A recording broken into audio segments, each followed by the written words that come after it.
Hello, everybody. Welcome back from spring break. Hooray! More school. You guys are excited. I know it. And now that you're done rolling your eyes, we are going to be reviewing quadratics this week. Your favorite subject, I know. Actually, it was a pretty good subject. I think you guys did pretty well at it. Just a reminder, I know the song was on the video before this, but the quadratic formula is negative b plus or minus the square root of b squared minus 4ac all over 2a. That's quadratic formula, right? And again, when we're looking at a quadratic equation, if it's in the proper form, it would be like ax squared plus bx plus c equals 0. Has to be equal to 0 in order for you to use the quadratic formula. So I've got a few quadratic problems here. I'm going to go through examples. I know this is review, but pay attention because it's been a while since you guys did this, and you might need a review. First of all, on this first problem, there's only two terms here. Now, there are two ways I can do this. The first is to use the quadratic formula, since I have a squared variable. It's going to be a quadratic. It's going to make that parabola, the U shape, if I were to graph it. But there's only two terms. Now, remember, the squared term would be next to the a. If there's no number there, that means that a is 1, right? This middle term is what seems to be missing. The one with just the variable by itself. That happens when b is equal to 0, because 0 times any number would just be 0, which means that term is gonzo. It is all gone. So then that leaves me with the c and equal to 0. So if I were to plug this into the quadratic formula, the b would actually be 0. So I'd have 0, negative 0, whatever you want to call it. I mean, 0 can't be negative, but you know what I mean? Plus or minus, and again, that is just going to go away because it's 0. But the square root of 0 squared is 0. Okay? I'm just putting zeros here as a placeholder to see where it would go when I plug in b. And then it'd be minus 4 times a, which would be 1.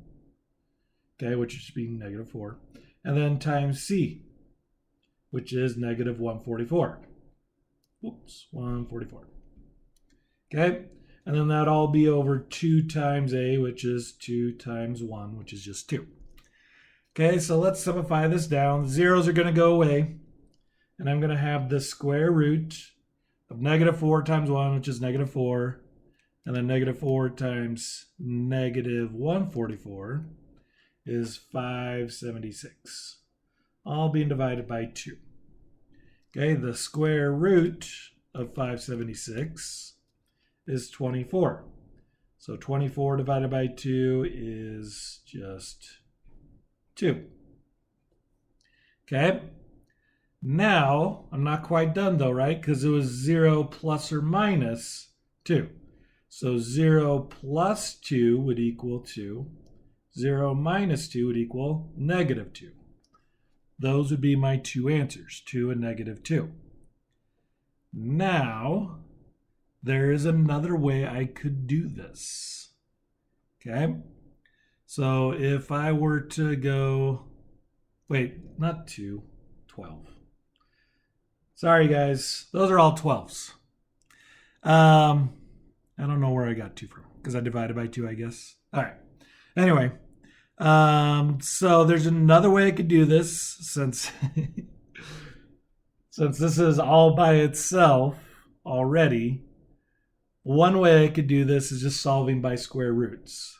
So this only works when you have the two terms, but one thing you could do is just add the 144 to each side, which would give you p squared is equal to 144, and then you would just square root both sides, and p would equal plus or minus 12, right?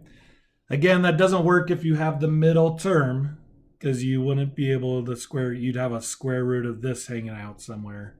It wouldn't work. It only works if the middle term is 0. Okay? Now let's try another one. So this time I have r squared plus 6r plus 9. So I have the full set of numbers. So let's go through and plug them into my my quadratic formula. So negative b plus or minus the square root of b squared minus 4ac all over 2a. So b would be 6, right? And I usually told my class to identify my terms first. So like this 1 would be a, this would be b, and this would be c, right? So then I go through and plug those in. Negative b would be negative 6 plus or minus the square root of b squared, which is 6 squared, which is 36. And then minus 4 times a, which is 1, times c, which is 9. Okay? Then that would all be over 2a, which would just be 2 times 1. So let's break this down. So negative 4 times 1 is negative 4 times 9. Negative 4 times 9 is negative 36. So I have 36 minus 36 being square rooted. 36 minus 36 is 0. Square root of 0 is 0. It's gone. So that leaves me with negative 6 plus or minus 0, so nothing, divided by 2, and I get negative 3. Now I only have one answer. Why is that? Well, if you guys remember when we did this unit, this inside is called the determinant? Discriminant? One of those. Something with a D. Sorry, my math terms have escaped me at the moment. Okay, anyway. This inside determines what type of solutions I have, right? If it is greater than 0, you're going to have 2 terms. If it is 0, you're only going to have 1 term. And if it is less than 0, you're going to have imaginary terms, right? Because they're not going to be able to actually work in real life. But since the determinant or discriminant or whatever it's called is 0, then that means that there was only one possible solution, which means r has to equal negative 3. There's no other number that you could plug into this equation that would actually make this equation work. Okay? Now, if I were to come up here and plug in 12 or negative 12 into p, both of those would work. But on this one, only negative 3 works. Okay? One more. Let's look at our last problem here. So n squared plus 5n minus 56 equals 10. So again, just a reminder, in order to start, it has to be equal to 0. So the first thing I have to do here is I have to move this 10 over to the other side, which give me n squared plus 5n minus 66 equals 0. Now I can identify my a, b, and c and plug them into my Pythagorean theorem. A is 1, b is 5, c is negative 66. So negative b would be negative 5 plus or minus the square root. 5 squared is 25 minus 4 times a, which is 1, times c, which is negative 66, all over 2 times a, which is 1. Okay. And then simplify this top. Negative 4 times 1 is negative 4 times negative 66 is 264. So I have 25 plus 264, which is 289. So negative 5 plus or minus the square root of 289, all divided by 2. Okay, square root of 289 is 17. So I have negative 5 plus 17 divided by 2. And I have negative 5 minus 17 divided by 2. Okay, negative 5 plus 17 is 12 divided by 2 is 6.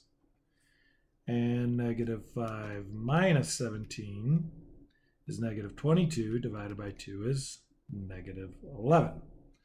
And those would be my 2 possible answers right there.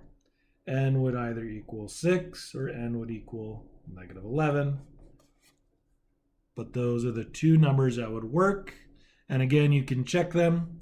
You can plug those into n. Those are the only two numbers that should get the equation 0 equals 0. Everything else, you're going to end up with something that is not true. And that is just a quick review of the quadratic formula.